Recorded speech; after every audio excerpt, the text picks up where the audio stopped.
It's dark in south central Los Angeles. If you close your eyes, you can hear a small child crying, the pulsing bass line of the music of the streets, sirens wailing in the far distance, a creaking bed, two men arguing about something, and the US agent entering a building. What he finds is nothing, and a whole lot of it. That dippy wannabe assassin. She said the building was her trainer's hideout. Apparently, that was a lie. But John can't help but notice that the place does look familiar. At that second, Lisa walks through the doorway behind John with a pistol raised to the air. John immediately gets agitated, reminding the woman that she promised she would stay in the car. Apparently, that was a lie. She is John's only lead. He needs her alive. Without her, his hunt for the scourge of the underworld goes nowhere. I don't want you to get yourself wasted by waltzing into a combat zone. You reading me? Lisa nods. All right then. Unless you led me to the wrong warehouse, the laughing boy who taught you your skills took a powder. Help me scour the place for clues and evidence. 15 minutes later, the US agent and Lisa leave the building unsuccessful. They make their way to Lisa's car, only to find some street punk stealing her hubcaps. John, however, isn't in the mood to take any shit. He chases down the punk and easily lifts him into the air before slamming him against a nearby street sign. He then returns to Lisa's car with the stolen item. Wouldn't look good for a superhero to ride in a car missing a hubcap, would it? Nope. Okay, Lisa, or whatever your real name is. Let's go through it all again. Tell me everything you know about Scourge. And this time, start from the beginning. Okay, you're right. My name isn't Lisa, like I told you earlier. I just told you that because I didn't know if I could trust you. My real name is Priscilla. No kidding. I'm originally from Gary, Indiana. My little brother Phil fell in with a bad crowd and eventually ran away to Miami, where he got heavily into the drug trade. My parents disowned him, but I wasn't about to, so I hitchhiked down to Florida, hoping I could rescue him from what he'd gotten into. How Scourge fit in? I'll get to that. I thought you wanted to hear my story from the beginning. So, Priscilla continues to explain her story. While hitchhiking, one of the guys who picked her up was the superhero, Jack Monroe, Nomad. She told Nomad what she was doing, and his knight in shining armor reflex must have kicked in because he said that he would help her. Nomad did his best, tracked Phil down, went undercover, talked to him, the whole 9 yards.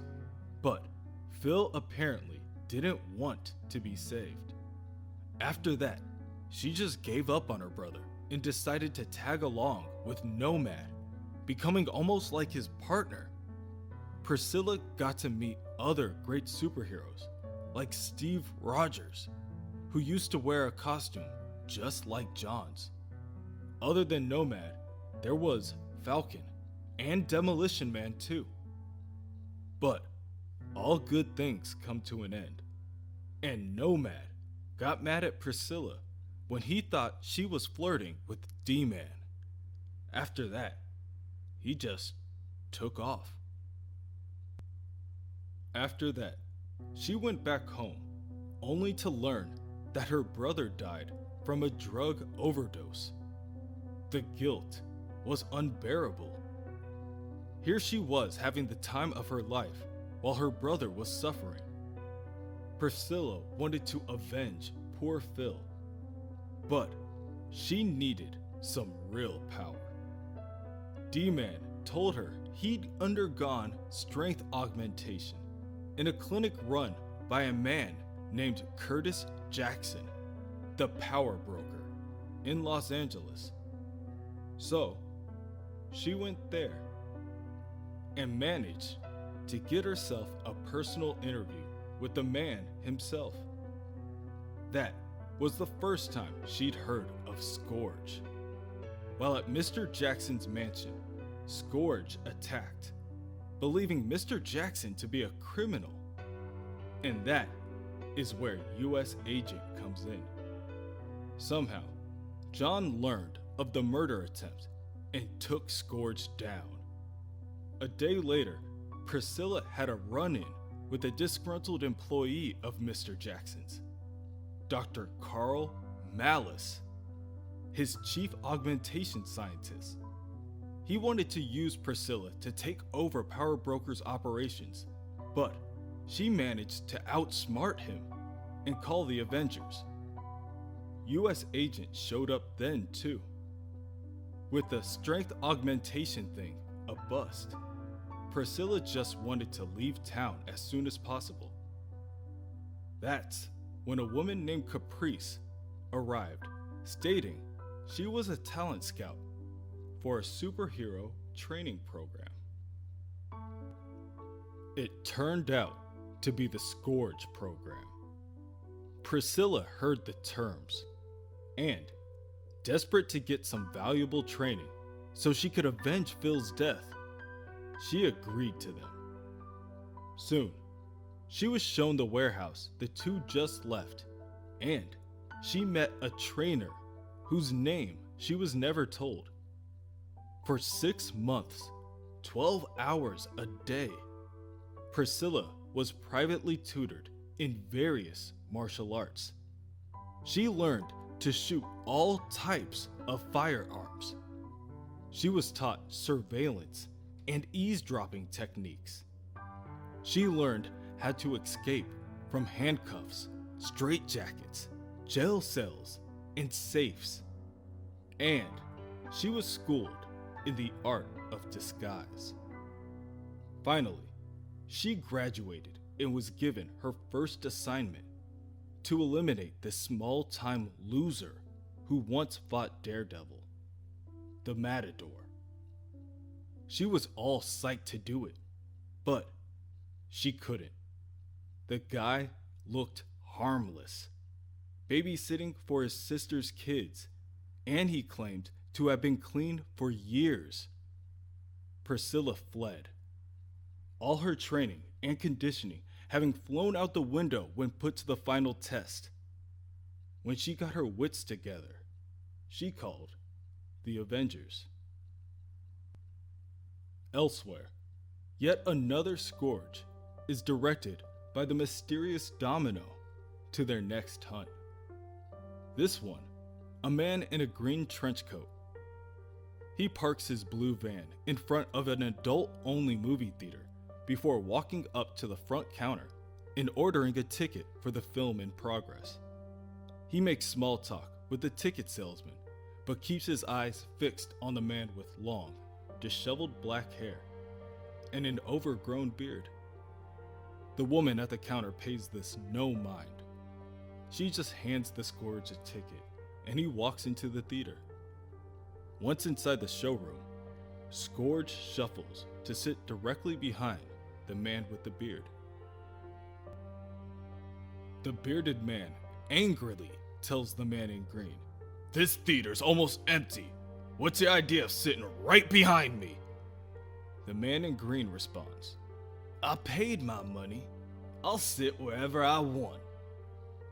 The man with the beard disapprovingly raises an eyebrow, but ultimately returns his attention forward. The man in green waits a few seconds, before pulling a pistol from his jacket. He meticulously screws on a silencer before pointing the gun at the man with the beard. Peter Blowtorch Brand. Justice is served. Lowlife. Now that U.S. agent has heard Priscilla's story, the two decide to revisit the van that she ditched after her failed assignment. John hopes there may be a clue left that may lead the two to the dispatcher named Domino. However, when they arrive, the two find that the van hasn't been touched. John instructs Priscilla to use the car phone in order to regain contact with the mysterious dispatcher. Priscilla calls him, tells him that she messed up, and now a superhero is after her. She just wants another chance. Domino surprisingly believes her. Or maybe he doesn't. What he does do is send someone to come pick her up. About half an hour later, another blue van speeds into the parking lot and screeches to a stop. A trained scourge exits the vehicle. This one in unsuspecting street clothes and a green bomber jacket. He draws his submachine gun and walks around his van to the driver's side of the other. He honestly can't believe Priscilla was stupid enough to not realize that Domino would send another scourge after her. He arrives at the window of the driver's side and sees the woman with blonde hair asleep behind the wheel. Deciding not to take any chances, the scourge squeezes the trigger and empties half a clip into the woman. To his surprise, the woman is just a party doll. U.S. agent then leaps over the van to attack the scourge. The man in green attempts to raise his weapon to the agent, but his reflexes are too slow. U.S. agent tackles and pins the man to the ground. He then uses his super soldier strength to strangle the man, telling Scourge the two of them are going to have a nice chat. That's when the Scourge pulls out a can of pepper spray. The agent is blinded by the attack, but refuses to let the attacker get away. The man in green tries to sprint out of reach, but U.S. agent grabs him by the heel. Scourge then pulls out a small shank from his ankle strap and stabs the agent, freeing himself from the hero's grip. The Scourge rushes to his van and peels off. U.S. agent, still blinded, hears the direction the van is going and tries to cut it off at the pass before it can make it to the main street. The headlights only add to the agent's disorientation. The Scourge presses down on the gas pedal and the engine howls. Instead of running, the agent charges the van and dives forward, successfully shattering the windshield with his shield. The agent grabs the wheel of the van and attempts to force the vehicle to pull over. The Scourge fights to regain control of the vehicle, but suddenly, the front tire of the van is shot out. The van drifts to the side and collides with a nearby parked car, causing the Scourge to knock himself out by hitting his head on the steering wheel. John looks up to see Priscilla pulling up in her sedan. He takes the unconscious Scourge out of the van and throws him in the back of her car. Nice shot. Thanks. Let's move it. For all we know, there's another one of these Scourges stalking him. John sits in the back seat with the Scourge and Priscilla drives away. While in transit, John examines the Scourge and finds out he's wearing a disguise. What's this? A rubber mask you're wearing? We'll have none of that. Now, sit tight. I'm gonna strip search you so thoroughly, the insides of your eyeballs are gonna smart. Before I'm through with you, I'm gonna know everything about you, up to and including the name of the little girl who sat in front of you in 3rd grade. But right now, you're gonna sit quiet in the dark. Hours later, the car pulls into the driveway of a small house next door to a church. John drags the scourge out of the car and up to the front doorstep, knocks on the door, and is greeted by the minister he previously met. "Hello, Reverend. I need your help. You wouldn't happen to have a cellar, would you?" The Reverend obliges, believing the man to be an injured friend of John's. "No, sir," U.S. agent tells him stoically. "He's a serial killer, and someone would kill him to keep him from talking. I need information from him." He throws the now prisoner on the floor. "Okay, Scourge, end of the line. Here's the deal. You're going to sit here, in this cool, dank room, in your skivvies, until you're ready to tell us everything I want to know. Don't expect to be rescued. If you had any hidden transmitters on you, we got rid of your weapons and clothes miles from here. When you're ready to talk, give a holler." John leaves the cellar and instructs Priscilla to watch over the Scourge. Meanwhile, he is going to impersonate Scourge and try to see if he can get closer to this Domino character. "Be careful," she warns him. "If I wanted to be careful, I'd be in another line of work." "Right." "If he starts making like a chatterbox, write down the important stuff, okay?" "Fine." Before John exits the room, the Reverend stops him. When he said he thought he could help John, this is not what he had in mind. John returns to Priscilla's old van and brings a voice modifier in order to use her car phone. His story is that he, now pretending to be the Scourge, got into some trouble, got shot, and needs an immediate evac. While he waits for pickup, John uses his Pym particle capsule to shrink his shield and hide it within his belt buckle. Then, uses Priscilla's makeup blocker in order to disguise himself as the Scourge. John is gambling that since a 3rd Scourge wasn't around to pick off the one after Priscilla when he failed to kill her, that there isn't a 3rd one up and running yet. So, he better stay sharp. Later, a 2-door purple sports car rolls up behind John's van. A woman with short red hair and an even shorter skirt gets out of the car and struts over to the driver's side of the vehicle. "Hi, remember me?" John just groans as a response. "You are out of it. You didn't even think to remove that cheesy disguise. Can you move or you need help?" "Leg." John exits the van and tries to lean on the woman for support. "It's only a few feet. I'm sure you can make it. You wouldn't want to get my new skirt soiled, would you?"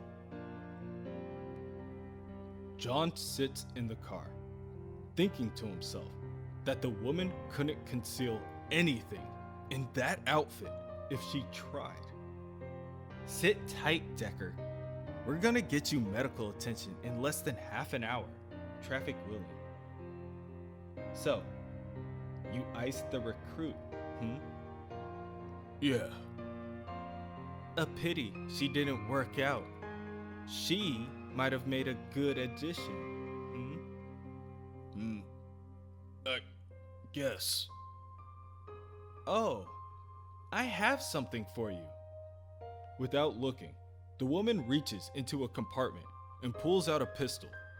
She points it directly at John and squeezes the trigger 3 times. Then, she says, Disguise or no disguise, you're not Decker.